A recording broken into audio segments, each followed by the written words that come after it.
News 18 ಕನ್ನಡದ digital ಕಂಟೆಂಟ್ಗೆ ಸ್ವಾಗತ. ನಾನು ಚಂದ್ರಕಾಂತ್ ಸುಗಂಧಿ. ಬೆಳಗಾವಿ ಮಹಾನಗರ ಪಾಲಿಕೆ ಭವಿಷ್ಯ ಈಗ ಅತಂತ್ರವಾಗಿರ್ತಕ್ಕಂಥದ್ದು. ಮಹಾನಗರ ಪಾಲಿಕೆ ದಿವಾಳಿಯತ್ತ ಸಾಗ್ತಾ ಇದೆ. ಇದಕ್ಕೆ ಪ್ರಮುಖ ಕಾರಣವಾಗಿರ್ತಕ್ಕಂಥದ್ದು ಕೋರ್ಟ್ನ ಒಂದು ಕೇಸ್. ಪ್ರಮುಖವಾಗಿ ಬೆಳಗಾವಿಯ ಮಹಾತ್ಮ ಅಂದರೆ ಶಿವಾಜಿ ಗಾರ್ಡನ್ನಿಂದ ಓಲ್ಡ್ PB ರಸ್ತೆವರೆಗೆ 2021ರಲ್ಲಿ ಸ್ಮಾರ್ಟ್ ಸಿಟಿಯಿಂದ ಒಂದು ರಸ್ತೆ ನಿರ್ಮಾಣ ಆಗುತ್ತೆ. ಈ ರಸ್ತೆ ಈಗ ಮಹಾನಗರ ಪಾಲಿಕೆ ಭವಿಷ್ಯದ ಮೇಲೆ ಕುಂದನ್ನು ತಂದಿರತಕ್ಕಂಥದ್ದು. ಪ್ರಮುಖವಾಗಿ ಈ ಒಂದು ರಸ್ತೆ ನಿರ್ಮಾಣ ಸಂದರ್ಭದಲ್ಲಿ ಅಲ್ಲಿನ 3-4 ಮನೆಗಳನ್ನು ಒಡೆಯಲಾಗುತ್ತೆ ಮತ್ತು ಉದ್ಯಮಿಯೊಬ್ಬರಿಗೆ ಸೇರಿದ ಸುಮಾರು 20 ಗುಂಟೆಗೂ ಹೆಚ್ಚು ಜಮೀನನ್ನು ವಶಪಡಿಸಿಕೊಳ್ಳಲಾಗುತ್ತೆ. ಇದರಲ್ಲಿ ಏನು ಸ್ಮಾರ್ಟ್ ಸಿಟಿಯಿಂದ ಈ ಒಂದು ರಸ್ತೆ ಕಾಮಗಾರಿ ಆಗುತ್ತೆ. ಬಳಿಕ ಕೋರ್ಟ್ನಲ್ಲಿ ಈ ವಿಚಾರಣೆ ಆರಂಭವಾದಾಗ ಇದಕ್ಕೆ ಪರಿಹಾರವನ್ನು ನಾವು ಕೊಡ್ತೀವಿ ಅಂತೇಳಿ ಅಂದಿನ ಮಹಾನಗರ ಪಾಲಿಕೆ ಆಯುಕ್ತರಾದ ಜಗದೀಶ್ ಅವರು ಒಂದು ಅಫಿಡೇವಿಟ್ ಅನ್ನು ಸಲ್ಲಿಸ್ತಾರೆ. ಇದು ಈಗ ಮಹಾನಗರ ಪಾಲಿಕೆಗೆ ಸಂಕಷ್ಟವನ್ನು ತಂದುಕೊಟ್ಟಿದೆ. ಆ ಕೇಸ್ ಈಗ ವಿಚಾರಣೆ ಹಂತಕ್ಕೆ ಮುಗಿದು ಏನು ಪರಿಹಾರ ಕೊಡಬೇಕು ಆ ಮೊತ್ತವನ್ನು ಠೇವಣಿ ಮಾಡಿ ಅಂತೇಳಿ ಧಾರವಾಡದ ಹೈಕೋರ್ಟ್ ಈಗ ಆದೇಶವನ್ನು ಕೊಟ್ಟಿರ್ತಕ್ಕಂಥದ್ದು. ಸುಮಾರು 20 ಕೋಟಿ ರೂಪಾಯಿ ಠೇವಣಿ ಮಾಡಬೇಕಾದಂಥ ಸಂದಿಗ್ಧ ಪರಿಸ್ಥಿತಿಗೆ ಮಹಾನಗರ ಪಾಲಿಕೆ ಸಿಕ್ಕಿದೆ. ಈ ನೆಲೆಯಲ್ಲಿ ಮಹಾನಗರ ಪಾಲಿಕೆಯಲ್ಲಿ ಈ ಬಗ್ಗೆ ಒಂದು ಸುದೀರ್ಘ ಸಭೆ ನಿನ್ನೆ ಸುಮಾರು 12 ಗಂಟೆಗೂ ಹೆಚ್ಚು ಕಾಲ ಒಂದು ಸಭೆಯನ್ನು ಮಾಡಲಾಗಿತ್ತು. ಸಭೆಯಲ್ಲಿ ಅಂತಿಮವಾಗಿ BJP ಬೆಂಬಲಿತ ಪಾಲಿಕೆ ಸದಸ್ಯರು ಈ ಒಂದು ಹಣವನ್ನು ಠೇವಣಿ ಮಾಡೋಕ್ಕೆ ಠರಾವನ್ನು ಪಾಸ್ ಮಾಡಿದ್ದಾರೆ. ಮಹಾನಗರ ಪಾಲಿಕೆಯ ಸಾಮಾನ್ಯ ಸಭೆಯಲ್ಲಿ ಈ ಬಗ್ಗೆ ಈಗ ನಿರ್ಣಯವನ್ನು ಪಾಸ್ ಆಗಿದೆ. 20 ಕೋಟಿ ರೂಪಾಯಿಯನ್ನು ನಾವು ಏನು ಕೋರ್ಟ್ಗೆ ಠೇವಣಿ ಕೊಡಬೇಕು, ಆ ಠೇವಣಿಯನ್ನು ಇಡ್ತೀವಿ ಅಂತೇಳಿ ನಿನ್ನೆ ಏನು ಸಭೆಯಲ್ಲಿ ನಿರ್ಣಯಕ್ಕೆ ಹೋಗೋಣ. ಆದರೆ ಈ ಒಂದು ಇಷ್ಟೊಂದು ದೊಡ್ಡ ಮಟ್ಟದ ಹಣವನ್ನು ಒಂದು ವೇಳೆ ಠೇವಣಿ ರೂಪದಲ್ಲಿ ಇಡಬೇಕಾದಂಥ ಸ್ಥಿತಿ ನಿರ್ಮಾಣವಾಗಿರ್ತಕ್ಕಂಥದ್ದು. ಈ ಒಂದು ಹಣ ಠೇವಣಿ ಇಟ್ಟರೆ ಮಹಾನಗರ ಪಾಲಿಕೆ ನಡೆಸೋದು ಹೇಗೆ ಅಂತಕ್ಕಂಥ ಅನೇಕ ಪ್ರಶ್ನೆಗಳು ಸದ್ಯ ಉದ್ಭವ ಆಗಿರ್ತಕ್ಕಂಥದ್ದು. ಮಹಾನಗರ ಪಾಲಿಕೆಯ ಈಗಿನ ಸದ್ಯದ ಮಟ್ಟಿಗೆ ಇವರ ಅಕೌಂಟ್ನಲ್ಲಿ ಸುಮಾರು 39 ಕೋಟಿ ರೂಪಾಯಿ ಇರ್ತಕ್ಕಂಥದ್ದು. ಒಂದು ವೇಳೆ 20 ಕೋಟಿ ರೂಪಾಯಿ ಈಗಾಗಲೇ ಏನು ನಿರ್ಣಯದಂತೆ ಠೇವಣಿ ಮಾಡಿದರೆ ಇನ್ನುಳಿದಿದ್ದು 19 ಕೋಟಿಯಲ್ಲಿ ಈಗಾಗಲೇ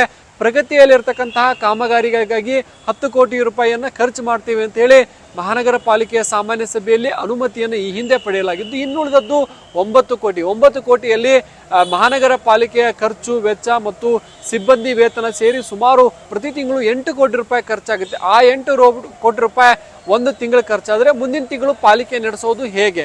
ಪಾಲಿಕೆಗೆ ಬರಬೇಕಾದಂಥದ್ದು ಸುಮಾರು 30ರಿಂದ 40 ಕೋಟಿ ರೂಪಾಯಿ ಹಣ ಬರಬೇಕಿದೆ. ಆದರೆ ವಸೂಲಿ ಮಾಡೋಕ್ಕೆ ಮಹಾನಗರ ಪಾಲಿಕೆ ಅಧಿಕಾರಿಗಳು ಮುಂದಾಗ್ತಾ ಇಲ್ಲ. ಒಂದು ವೇಳೆ ಇದೇ ರೀತಿ ಮುಂದುವರೆದ್ರೆ ಮಹಾನಗರ ಪಾಲಿಕೆ ದಿವಾಳಿ ಆಗುತ್ತೆ ಅಂತಕ್ಕಂಥದ್ದು ಈಗ ಏನು ಮಹಾನಗರ ಪಾಲಿಕೆಯ ಸದಸ್ಯರೇ ಹೇಳ್ತಕ್ಕಂಥ ಮಾಹಿತಿಗಳಾಗಿರ್ತಕ್ಕಂಥ. ಪ್ರಮುಖವಾಗಿ ಬೆಳಗಾವಿ ಮಹಾನಗರ ಪಾಲಿಕೆ ಈ ಹಿಂದೆ ರಾಜ್ಯದ ಅತ್ಯಂತ ಶ್ರೀಮಂತ ಪಾಲಿಕೆ ಅಂತ ಹೇಳಿ ಗುರುತಿಸಿಕೊಂಡಿತ್ತು. ಆದರೆ ಬದಲಾದ ಸನ್ನಿವೇಶದಲ್ಲಿ ಈ ಕೋರ್ಟ್ ಕೇಸ್ ಆಗಿರಬಹುದು ಮತ್ತು ಅಲ್ಲಿನ ಅಧಿಕಾರಿಗಳ ಎಡವಟ್ಟಿನಿಂದ ಈಗ ಸಂಕಷ್ಟಕ್ಕೆ ಸಿಲುಕಿದೆ. ಒಟ್ಟು ಈಗ ಮಹಾನಗರ ಪಾಲಿಕೆ ಏನಿದೆ, ಮಹಾನಗರ ಪಾಲಿಕೆಯ ಆಸ್ತಿಗಳು ಸಿಕ್ಕಾಪಟ್ಟೆ ಇದ್ರೂ ಕೂಡ ಆಸ್ತಿಗಳಲ್ಲಿ ಏನು ಬರಬೇಕಾದಂಥ ತೆರಿಗೆ ಸರಿಯಾಗಿ ಬರ್ತಾ ಇಲ್ಲ. ಅಧಿಕಾರಿಗಳು ತೆರಿಗೆ ವಸೂಲಿಯನ್ನು ಮಾಡ್ತಾ ಇಲ್ಲ. ಎಸ್ಕಾಂನಿಂದ ಸುಮಾರು 15 ಕೋಟಿ ರೂಪಾಯಿ ಬರಬೇಕು ಮತ್ತು ಪ್ರತಿಷ್ಠಿತ ಆಸ್ಪತ್ರೆಗಳು, ಖಾಸಗಿ ಕಂಪನಿಗಳಿಂದ ತೆರಿಗೆ ವಸೂಲಿಯನ್ನು ಸರಿಯಾಗಿ ಮಹಾನಗರ ಪಾಲಿಕೆ ಮಾಡ್ತಾ ಇಲ್ಲ. ಈ ನಡುವೆ ಈ ರೀತಿ ಎಡವಟ್ಟುಗಳಿಂದ ಈಗ ಏನು ಸಂಕಷ್ಟಕ್ಕೆ ಸಿಲುಕಿಸುವಂಥ ಸ್ಥಿತಿ ನಿರ್ಮಾಣವಾಗಿದೆ. ಒಟ್ಟು ಈ ರೀತಿ ಸುಮಾರು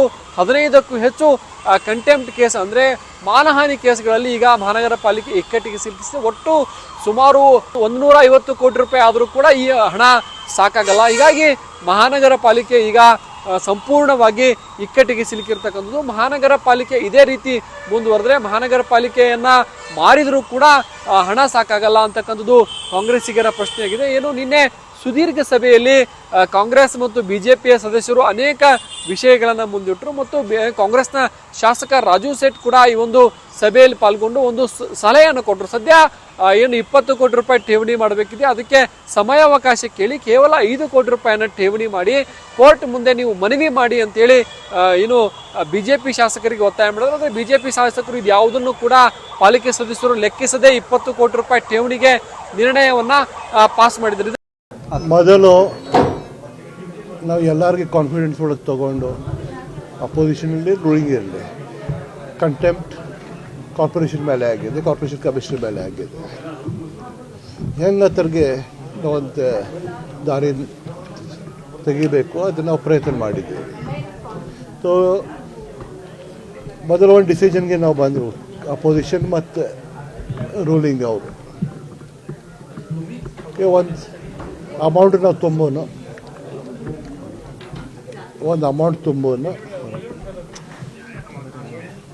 ಆಮೇಲೆ ಅಮೌಂಟ್ ತುಂಬೆ ನಾವು ಕೋರ್ಟ್ಗೆ ಪ್ರೇ ಮಾಡೋಣ, ನಮಗೆ ಒಂದು ಸ್ವಲ್ಪ ಟೈಮ್ ಕೊಡಿ ಅಂತ. 1 ವರ್ಷ 6 ತಿಂಗಳು ಅದು ಕೋರ್ಟ್ ಮೇಲೆ ಡಿಪೆಂಡ್ ಮೇಲೆ.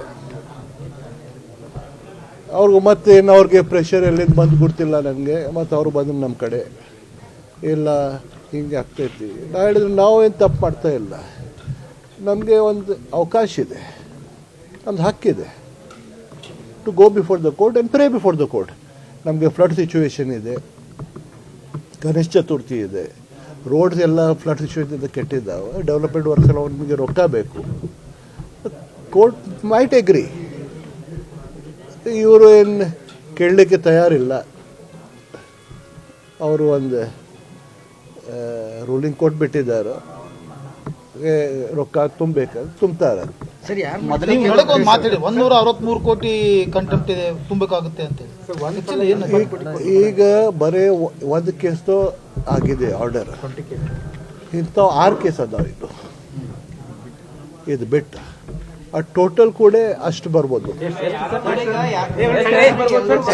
ಅಪ್ರಾಕ್ಸಿಮೇಟ್ಲಿ ಅಬೌಟ್ 150 crores ತನಕ ಬರ್ಬೋದು. ಅಪ್ರಾಕ್ಸಿಮೇಟ್ಲಿ ಆಗೋದು ಈ ನೋಡಿದಂದ್ರೆ. ಪಾಲಿಕೆಯನ್ನ ಅಡ ಇಡಬೇಕಾಗುತ್ತೆ, ಪಾಲಿಕೆಯನ್ನೇ ಅಡ ಇಡಬೇಕಾಗುತ್ತೆ ಅಂತ 20 ಕೋಟಿ ತುಂಬಿದ್ರೆ ಇರೋ 39 ಕೋಟಿ, 9 ಕೋಟಿಗೆ ಆಲ್ರೆಡಿ ಡೆವಲಪ್ಮೆಂಟ್ ವರ್ಕ್. ಈಗ ಪ್ರತಿ ತಿಂಗಳ 8 ಕೋಟಿ 80 ಲಕ್ಷ ನಿಮ್ದು ವೇತನ ಗೀತನ 1 ಕೋಟಿ ಮಾತ್ರ ಮಹಾನಗರ ಅದರ ಸಲುವಾಗಿ ನಾವು ಕೇಳ್ತಾ ಇದ್ವಿ, ಅವ್ರಿಗೆ ವಿನಂತಿ ಮಾಡ್ತಾ ಇದ್ದೀನಿ ನಾನು, will give 5 crores and ask for time. ಮತ್ತು ಏನಾಗಿದೆ ಮೊದಲು 2 ವರ್ಷ 1 ವರ್ಷ ಹಿಂದೆ ತಮ್ಮೆಲ್ಲರಿಗೂ ಕೊಡ್ತೀವಿ. ಇದರಲ್ಲಿ ಅನೇಕ ಒಳ ರಾಜಕೀಯ ಇರತಕ್ಕಂಥದ್ದು. ಪ್ರಮುಖವಾಗಿ ಮಹಾನಗರ ಪಾಲಿಕೆಯಲ್ಲಿ ಇದೇ ಮೊದಲ ಬಾರಿಗೆ ಬಿಜೆಪಿ ಗೆದ್ದು ಅಧಿಕಾರ ಹಿಡಿದಿದೆ. ಬಿಜೆಪಿ ಅಧಿಕಾರ ಹಿಡಿದಂತಹ ಸಂದರ್ಭದಲ್ಲಿ ಸಾಕಷ್ಟು ಎಡವಟ್ಟುಗಳು ಈಗ ಮಹಾನಗರ ಪಾಲಿಕೆಯಲ್ಲಿ ಆಗುತ್ತೆ. ಇದು ರಾಜ್ಯ ಸರ್ಕಾರ ಮತ್ತು ಮಹಾನಗರ ಪಾಲಿಕೆಯ ನಡುವಿನ ಮತ್ತೊಂದು ಸಂಘರ್ಷಕ್ಕೆ ದಾರಿಯಾಗುತ್ತೆ ಅಂತ ಹೇಳಲಾಗ್ತಕ್ಕಂಥದ್ದು. ಪ್ರಮುಖವಾಗಿ ಮಹಾನಗರ ಪಾಲಿಕೆ ಏನಿದೆ, ಇದು ಮಹಾನಗರ ಪಾಲಿಕೆಯಲ್ಲಿ ಸುಮಾರು 58 ಜನ ಸದಸ್ಯರು ಹೊಂದಿರತಕ್ಕಂಥ ಈ ಒಂದು ಮಹಾನಗರ ಪಾಲಿಕೆ ಈಗ ಸಂಕಷ್ಟಕ್ಕೆ ಸಿಲುಕಿರ್ತಕ್ಕಂಥದ್ದು. ಈಗ ಒಂದು ವೇಳೆ ಈ ಒಂದು ಠೇವಣಿ ಮೊತ್ತವನ್ನ ಏನು ಭೂಮಿ ಕಳೆದುಕೊಂಡವರಿಗೆ ಕೊಟ್ಟರೆ ಮತ್ತೆ ಅನೇಕರು ಈ ರೀತಿ ಕೋರ್ಟ್ಗಳಿಗೆ ವ್ಯಾಜ್ಯಗಳಿಗೆ ಕೋರ್ಟ್ಗಳಿಗೆ ಕೇಸ್ ಹಾಕುವಂತ ಸಾಧ್ಯತೆಗಳಿದೆ. ಇದಕ್ಕಾಗಿ ಈ ಎಲ್ಲಾ ಒಂದು ಈ ಒಂದು ಕಾನೂನು ಚೌಕಟ್ಟಿನಿಂದ ಇದು ನಿರ್ವಹಣೆ ಮಾಡಬೇಕಾದಂತೂ ಮಹಾನಗರ ಪಾಲಿಕೆಯ ಕಾನೂನು ಘಟಕ ಇಲ್ಲಿ ಸಂಪೂರ್ಣವಾಗಿ ವಿಫಲವಾಗಿದೆ ಅಂತಕ್ಕಂಥ ಆರೋಪವನ್ನು ಕೂಡ ಸದ್ಯ ಮಾಡಲಾಗುತ್ತೆ. ಏನು ಮಹಾನಗರ ಪಾಲಿಕೆಗೆ ಸುಮಾರು 3-4 ವರ್ಷ ಟೈಮ್ ಇತ್ತು. ಈ ಒಂದು ರಸ್ತೆಯನ್ನು ನಾವು ಮಾಡಿಲ್ಲ,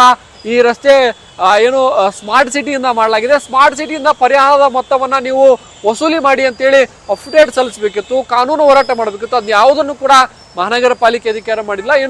8 ವಾರಗಳ ಕಾಲ ಕೋರ್ಟ್ ಗಡುವು ಕೊಟ್ಟಿದ್ರು ಕೂಡ ಆ ಸಂದರ್ಭದಲ್ಲಿ ಕಾಲಹರಣ ಮಾಡಿದ್ದಾರೆ. ಇದರಿಂದ ಕಾನೂನು ವಿಭಾಗ ಇದೆ ಮಹಾನಗರ ಪಾಲಿಕೆದು, ಇದು ಮಹಾನಗರ ಪಾಲಿಕೆ ಪರವಾಗಿ ಇರಬೇಕಿತ್ತು, ಆದರೆ ವಿರೋಧಿಗಳಿಗೆ ಹೊರವಾಗುವಂತ ರೀತಿಯಲ್ಲಿ ಈಗ ಸದ್ಯ ವರ್ತನೆ ಮಾಡ್ತಿದೆ. ಇದು ಕೂಡ ಸಾಕಷ್ಟು ಆರೋಪಗಳಿಗೆ ಮತ್ತು ಟೀಕೆಗಳಿಗೆ ಗುರಿಯಾಗಿದೆ. ಮಹಾನಗರ ಪಾಲಿಕೆ ಸಾರ್ವಜನಿಕರ ಟ್ಯಾಕ್ಸ್ ಹಣದಿಂದ ಸಂಗ್ರಹ ನಡೆಯುತ್ತೆ, ಆದರೆ ಇದೇ ರೀತಿ ಟ್ಯಾಕ್ಸ್ ಹಣವನ್ನ ಪೋಲು ಮಾಡಿದ್ರೆ ಮುಂದೆ ದೊಡ್ಡ ಸಮಸ್ಯೆ ಬೆಳಗಾವಿ ಮಹಾನಗರ ಪಾಲಿಕೆ ಎದುರಾಗಲಿದೆ. ಯಾಕಂದ್ರೆ ಪೌರ ಕಾರ್ಮಿಕರ ವೇತನ ಕೊಡೋಕ್ಕೂ ಕೂಡ ಸಾಧ್ಯವಾಗದಂತ ಸ್ಥಿತಿ ಮುಂದೆ ಬರಬಹುದು ಅಂತಕ್ಕಂಥದ್ದು ಈಗ ಸದ್ಯ ಹೇಳಲಾಗ್ತಕ್ಕಂಥದ್ದು. ಈ ಬಗ್ಗೆ ಬೆಳಗಾವಿ ಜಿಲ್ಲಾ ಉಸ್ತುವಾರಿ ಸಚಿವ ಸತೀಶ್ ಜಾರಕಿಹೊಳಿ ಕೂಡ ಇವತ್ತು ಬೆಳಗಾವಿ ಜಿಲ್ಲಾಧಿಕಾರಿ ಕಚೇರಿಯಲ್ಲಿ ಅಧಿಕಾರಿಗಳನ್ನ ಕೂರಿಸಿಕೊಂಡು ಸಾಕಷ್ಟು ಸುದೀರ್ಘವಾಗಿ ಚರ್ಚೆ ನಡೆಸಿದ್ರು. ಅವರು ಅಂತಿಮವಾಗಿ ಹೇಳಿದ್ರು ಅಂದ್ರೆ ಈಗ ಠೇವಣಿಯನ್ನ ಮಾಡಬೇಕಾದಂತ ಅನಿವಾರ್ಯ ಸ್ಥಿತಿ ಮಹಾನಗರ ಪಾಲಿಕೆಗೆ ಬಂದಿದೆ. ಆದ್ರೆ ಈ ಹಿಂದೆ ಯಾರು ಜಗದೀಶ್ ಅಂತಕ್ಕಂಥ ಪಾಲಿಕೆ ಆಯುಕ್ತರು, ಅವ್ರ ವಿರುದ್ಧ ನಾವು ಸರ್ಕಾರಕ್ಕೆ ಮನವಿ ಮಾಡ್ತೀವಿ, ಒಂದು ತನಿಖೆ ಆಗಬೇಕು, ಜಿಲ್ಲಾಧಿಕಾರಿಗಳ ನೇತೃತ್ವದಲ್ಲಿ ಒಂದು ತನಿಖೆ ಮಾಡಿಸ್ತೀವಿ ಅಂತ. ಒಟ್ಟು ಈ ತನಿಖಾ ಹಂತದಲ್ಲೇ ಈಗ ಸದ್ಯ ಕಾಲಹರಣ ನಡೀತಾ ಇದೆ. ಯಾವುದೇ ರೀತಿ ಮಹಾನಗರ ಪಾಲಿಕೆ ಹೇಗೆ ಉಳಿಸಿದ್ರು ಅನ್ನೋದ್ರ ಬಗ್ಗೆ ಈಗ ಸಾಕಷ್ಟು ಪ್ರಶ್ನೆಗಳು ಮೂಡಿರ್ತಕ್ಕಂಥದ್ದು. ಜಿಲ್ಲಾ ಉಸ್ತುವಾರಿ ಸಚಿವ ಸತೀಶ್ ಜಾರಕಿಹೊಳಿ ಕೂಡ ಈ ಯಾರೆಲ್ಲ ತಪ್ಪು ಮಾಡಿದ್ದಾರೆ ಅವ್ರ ವಿರುದ್ಧ ನಾನು ಸಂಬಂಧಪಟ್ಟ ಇಲಾಖೆಯ ಸಚಿವರ ಗಮನಕ್ಕೆ ತರ್ತೀನಿ ಅಂತ ಹೇಳಿದ್ದಾರೆ. ವದಂತಿ ಆಗಿದೆ, ಆ ಥರ ಪ್ರಶ್ನೆ ಇಲ್ಲ. ಇನ್ನೊಂದು ಕಡೆ ಕೋರ್ಟ್ ಆದೇಶ ಆಗಿದೆ. ಅವ್ರೀಗ AC ಅವರಿಗೆ ದುಡ್ಡು ಡಿಪಾಸಿಟ್ ಮಾಡ್ತಿದ್ದಾರೆ. ಅವ್ರ ನಿನ್ನೆ ನಿರ್ಣಯ ಪ್ರಕಾರ, ಕೋರ್ಟ್ ಆದೇಶ ಪ್ರಕಾರ. ಅವ್ರ ಹಿಂದೆ ಯಾರೋ ಒಂದು ಅಧಿಕಾರಿ ತಪ್ಪು ಮಾಡಿದ್ದಾರೆ. ಇನ್ನು ಅವ್ರ ಬಗ್ಗೆ ಸರ್ಕಾರ ಎನ್ಕ್ವೈರಿ ಮಾಡಬೇಕಾಗಿದೆ. ಅದು ಸಪ್ರೇಟ್ ಇಶ್ಯೂ. ಅದರಲ್ಲಿ 2-3 ವಿಷಯ ಇದೆ. ಏನ್ ಚರ್ಚೆ ಮಾಡಿದ್ರಿ? ಚರ್ಚೆ ಅಂದರೆ ಏನಾರು ಉಳಿಸ್ಲಿಕ್ಕೆ ಸಾಧ್ಯ ಇದೆಯಾ? ಯಾಕಂದರೆ ರೋಡ್ ಮಾಡಿದವರು ಸ್ಮಾರ್ಟ್ ಸಿಟಿ ಅವರು ಅದನ್ನು ಪೇಮೆಂಟ್ ಮಾಡಬೇಕಾಗಿತ್ತು ಅಕ್ವಿಷನ್ದು. ಈಗ ಅದನ್ನು ಮಹಾನಗರ ಪಾಲಿಕೆ ಹಾಕಿದ್ದು ತಪ್ಪಂತ ನಮ್ಮ ವಾದು. ಸೊ ಹಿಂದೆ ಅಧಿಕಾರಿ ಯಾರನ್ನೂ ಕೇಳದೆ ಆವಾಗ ಡಿ ಸಿ ಅವರು ಆಡಳಿತಾಧಿಕಾರಿ ಇದ್ರು. ಅವರು ಹಿಂದಿನ ಡಿ ಸಿ ಅವ್ರು ಇಲ್ದಾಗಿನ ಜಗದೀಶ್ ಅನ್ನೋ ಕಮಿಷನರ್ ಯಾರು ಕೇಳದೆ ತಾನೇ ಸರ್ಕಾರಕ್ಕೆ ಪ್ರಪೋಸಲ್ ಕಳಿಸಿ ಇಷ್ಟು ದುಡ್ಡು ಕೊಡಬೇಕಾಗಿದೆ, ನಾವು ಕೊಡ್ತೀವಿ ಅಂತ. ಸೊ ಅಲ್ಲಿ ತಪ್ಪು ಮಾಡಿದ್ದಾರೆ. ಆದರೆ ಈಗ ಅದೆಲ್ಲ ಪ್ರೊಸೆಸ್ ಆಗಿ ಸರ್ಕಾರ ಅದಕ್ಕೆ ಅನುಮತಿ ಕೊಟ್ಟು ಇವ್ರ ಕೋರ್ಟ್ನಲ್ಲಿ ಹೋಗಿ ಅಫಿಡವಿಟ್ ಮಾಡಿ ಹಾಗಿದ್ರೆ ಕೋರ್ಟ್ನಲ್ಲಿ ರೆಕಾರ್ಡ್ ಆಗಿದೆ. ಈಗ ನೀವೇ ಕೊಡ್ತಾ ಇದ್ರೆ ಈಗ ಯಾಕೆ ಕೊಡ್ತಾಯಿಲ್ಲ ಅಂತ ಅವ್ರ ವಾದ ಕೋರ್ಟ್ನಲ್ಲಿ. ಅದಕ್ಕೆ ಈಗ ಡಿಪಾಸಿಟ್ ಮಾಡ್ತಿದ್ದಾರೆ ಕಾರ್ಪೊರೇಷನಿಂದ. ಆದರೆ ಅಧಿಕಾರಿ ಮ್ಯಾಗ ಮಾತ್ರ ಶಿಕ್ಷೆ ಆಗಲೇಬೇಕು, ಯಾರು ತಪ್ಪು ಕೋರ್ಟಿಂದ 8 ವಾರ ಗಡುವು ಕೊಡಿ ಸರ್. ಕೋರ್ಟಲ್ಲಿ ವಿಚಾರಣೆ ಅಲ್ಲಿ 8 ವಾರ ಗಡುವು ಕೊಟ್ಟಾಗ ನಿಮ್ಗೆ ಯಾರು ಕಾನೂನು ವಿಭಾಗದವ್ರು ಯಾರು ಹಾಜರಾಗಿಲ್ಲ. ಹಾಜರಾಗಿದ್ದಾರೆ. ಅದು ಹೆಂಗ್ ಬೇಕಾ ಹಂಗೆ ಬರೆದು ಕೊಟ್ಟಿದ್ರು. ಅಟ್ಟ ಹಾಜರಾಗ್ಯಾರ ಏನಿಲ್ಲ. ತಮಗೆ ಹೆಂಗೆ ಬೇಕೆ ರಾಜಕೀಯ ಒತ್ತಡದಿಂದ ಹೆಂಗೆ ಬೇಕಾ ಹಂಗೆ ಬರೆಸಿ ಕೊಟ್ಟಿದ್ದಾರೆ ಇವರು. ಅದು ಇನ್ನೇನು ಮಾಡ್ಲಿಕ್ಕಾಗಲ್ಲ. ಕೋರ್ಟ್ನಲ್ಲಿ ಇವ್ರು ಹೋಗಿ ಇವರಾಗೆ ಬರೆದು ಕೊಟ್ಟ ಮ್ಯಾಗ ಕೋರ್ಟ್ ಏನು ನೀವೇ ಬರೆದು ಕೊಟ್ರಿ ಕೊಡಂತಾರ ಅವ್ರು ಅಷ್ಟೇ. ಇನ್ನು 6 ಕೋಟಿ ಅದಕ್ಕೂ ಸದ್ಯಕ್ಕೆ 27 ಕೋಟಿ ಇದೆ. ಅಂದ್ರೆ ಪೂರ್ತಿ ಜೀರೋ ಆಗಿದೆ.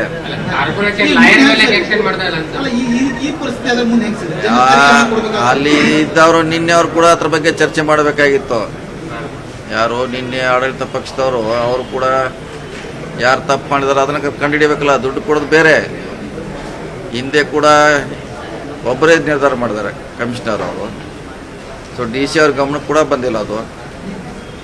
ಸೊ ಈಗ ಭಾಳ ಸಮಸ್ಯೆ ಇದೆ. ಈಗಂತೂ ಡಿಪಾಸಿಟ್ ಮಾಡ್ತಿದ್ದಾರೆ ಅವರು ಡಿ ಸಿ ಅವ್ರ ಕಡೆ.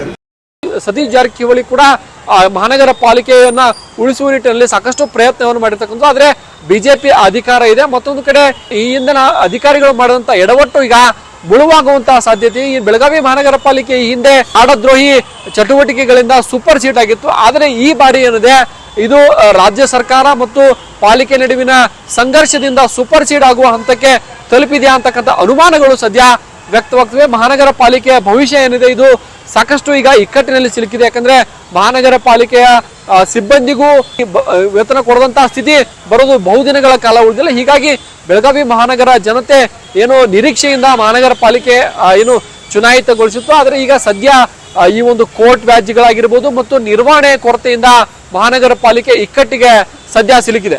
ಕನ್ನಡಿಗರ ಮೆಚ್ಚಿನ ನಿಮ್ಮ ನ್ಯೂಸ್ 18 ಕನ್ನಡ ಈಗ ವಾಟ್ಸ್ಆಪ್ನಲ್ಲಿಯೂ ಲಭ್ಯ.